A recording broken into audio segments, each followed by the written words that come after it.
آج اگر صحت بالکل ٹھیک ہے تو آہستہ آہستہ خدا نخواستہ قوا اور اعصاب کمزور ہونے لگتے ہیں. ہمیں نا ذہنی طور پر تیار رہنا ہے. لوگ کہتے ہیں جناب پتہ نہیں میں بڑا پریشان ہوں, ایک مشکل ختم ہوتی ہے دوسری شروع ہو جاتی ہے. میں نے کہا یہ مشکل نہیں, یہی تو مزہ ہے زندگی کا.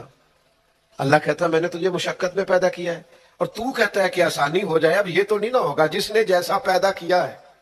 بات تو اس قادر مطلق کی چلے گی, تیری نہیں چلے گی جب اس نے پیدا ہی مشقت میں کیا ہے. حضرت زید بن ارقم رضی اللہ تعالیٰ عنہ بیمار تھے. یہ ذرا بات سننا میرے کریم کی. اللہ کے پیارے حبیب علیہ السلام تیمارداری کے لیے تشریف لے گئے, تو حضور سید عالم علیہ السلام نے جا کر جناب زید بن ارقم کی طبیعت کو دیکھا تو کمزوری تھی اور وہ پریشان بھی تھے. تو حضور علیہ السلام کو اللہ تعالیٰ نے غیب کے خزانوں کی کنجیاں عطا فرمائی ہیں. قریب مسکرا کے فرمانے لگے زید اس بیماری سے پریشان نہ ہو, اس سے تو آپ نے ٹھیک ہو جانا ہے. اس روایت پر خاص غور کرنا کیا کہہ رہا ہوں. فرمایا اس سے آپ نے پریشان نہیں ہونا, اس سے تو آپ نے ٹھیک ہو جانا ہے, مسئلہ ہی نہیں. ہاں اس کے بعد ایک وقت آئے گا آپ کی آنکھوں کی بینائی رخصت ہو جائے گی اور عمر بھی آپ کی لمبی ہوگی. یعنی ایک بڑھاپا, ایک نظر چلی جائے گی. اب آپ یہاں غور کریں سرکار تربیت کیا کر رہے ہیں. حضور فرما رہے ہیں یہ جو مشکل ہے یہ تو گزرنے والی ہے, اس کے بعد جو مشکل آنے والی ہے وہ اس سے بڑی ہے. فرمایا زید اس کے بعد آپ کی بینائی چلی جائے گی اور عمر بھی لمبی ہوگی, تو بتائیے اس وقت کیا کریں گے. تو حضرت زید بن ارقم رضی اللہ تعالیٰ عنہ عرض کرنے لگے یا رسول اللہ میں اللہ کی رضا پر ثواب کی نیت سے صبر کروں گا. مانا کیا ہے, دکھ قبول محمد بخشا راضی رہن پیارے. ٹھیک ہے اگر بینائی جائے گی اور بڑھاپا آئے گا تو قبول کریں گے, رب کی رضا کے لیے ثواب کی نیت سے صبر کریں گے.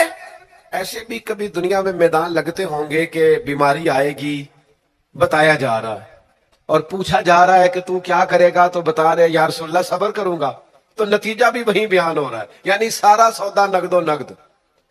اسی وقت ہتھیلی پہ سرسوں جم رہی ہے. حضور نے فرمایا کیا کرو گے, یا رسول اللہ صبر کروں گا اللہ کی رضا کے لیے ثواب کی نیت سے. تو حضور فرمانے لگے اگر تو صبر کرے گا تو پھر نتیجہ سن, اللہ تجھ سے حساب نہیں لے گا, بغیر حساب ہی جنت عطا کر دے گا. تو میرے بھائی ایک مشکل سے آپ گزر گئے, اب آپ کو اگلی مشکل کے لیے تیار رہنا ہے.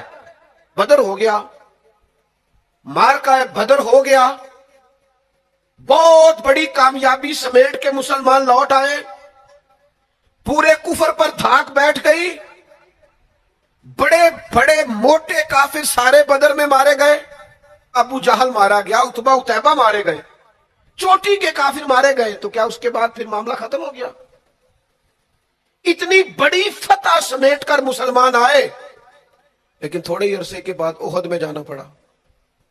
بھئی آپ تو فتح یاب ہو گئے, کامران ہو گئے, اور اس وقت 313 تھے, اب تو 1000 تعداد ہو گئی. لیکن اس کے بعد جو مشکل آئی اس سے بڑی آئی.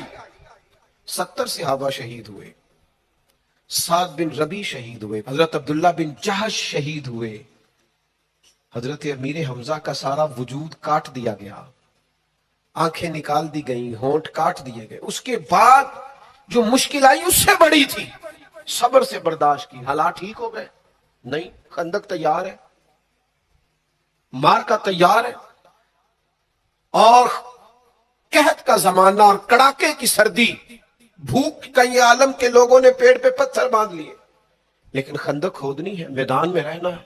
یہ معاملہ ختم ہوا تو کیا بات دب گئی؟ عمرے کے لیے گئے تو انہوں نے حدیبیہ میں روک لیا. اب کیا یہاں معاملہ رکا؟ نہیں. پھر فتح مکہ کی باری آئی, پھر تبوک.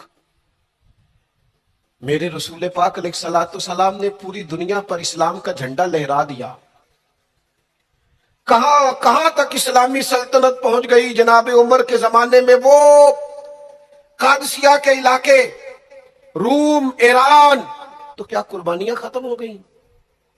بس طاقت آ گئی, قوت آ گئی, ہمت آ گئی, ہزاروں علاقے زیر نگیں آ گئے, ختم ہو گیا معاملہ؟ نہیں. جناب عمر شہید ہوئے, پھر حضرت عثمان شہید ہوئے, حضرت علی نے 9 سال یا 13 سال کی عمر میں جہاد شروع کیا تھا, عمر میدانوں میں گزری, پھر مولا علی شہید ہوئے, اب کیا آسانی ہو گئی، آسودگی ہو گئی؟ نہیں، یہاں تو باریاں ہیں امتحان دینے کی۔ امام حسن کی باری آئی تو زہر دے دیا گیا، انتڑیاں کٹ کٹ کے گرنے لگیں، اور حسن ابن علی کا جب جنازہ اٹھا تو سب سے زیادہ رو رو کے پلو سید عائشہ صدیقہ کا بھیگ گیا، اور جو سب سے زیادہ ستاتا تھا مروان، وہ بھی ایک نکر میں کھڑا ہو کے رونے لگا۔ تو کسی نے کہا ساری زندگی تو نے فاطمہ کے بیٹے کو ستایا ہے، ظالم آج روتا کیوں ہے؟ کہنے لگا میری مخالفت اپنے جگہ پر، جو اٹھ کے جا رہا ہے وہ رسول پاک کا مکمل نمونہ تھا، اس میں کوئی شک نہیں کہ صبر، رضا، استقامت، حسن عمل، حسن کردار، اخلاق عظیم یہ ختم تھے۔ تو یہ امتحان تو جاری رہا۔ امام حسین کی باری آئی، چھوٹے تھے، زیادہ لاڈلے تھے، زیادہ پیارے تھے۔ کچھ لوگ ایک کا لاڈ دیکھتے ہیں، کچھ کئیوں کے لاڈ دیکھتے ہیں۔ نانا کا بھی لاڈ دیکھا، اور والدہ کا بھی دیکھا، والد کا بھی دیکھا، بہنوں کا بھی دیکھا، بڑے بھائی کا بھی دیکھا۔